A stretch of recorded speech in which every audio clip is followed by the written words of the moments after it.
बिस्मिल्लाहिर्रहमानिर्रहीम। अगर जंगल सोने और नकद से भर जाए, अल्लाह ताला की मर्जी के बगैर एक जाओ नहीं लिया जा सकता। अगर तू 100 किताबें बगैर वक्फे के पढ़ जाए, तकदीर के बगैर तुझे एक नुक्ता याद ना रहेगा।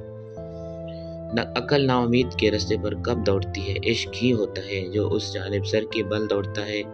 बेपरवाह इश्क होता है ना अकल, वो तलाश करती है जिससे नफ़ा उठाए। कुत्ते के मुंह से दरिया कब पाक होता है, सूरज फूंक से कब बुझता है। जो खुदाई शम्मा पर फूंक मारेगा तो शम्मा कब बुझेगी, उल्टा उसका मुंह जल जाएगा। नफ्स पर बेर बूटी जैतून के तेल में लगाकर नफ्स पर मल लो और हम बिस्तरी करो, वो औरत दूसरे मर्द के काबिल नहीं रहेगी और ना दूसरे मर्द से जमा। हमारी ये छोटी सी वीडियो अच्छी लगी हो तो इसे लाइक ज़रूर कर दीजिएगा। चैनल पर न्यू है तो चैनल को सब्सक्राइब कर दीजिएगा।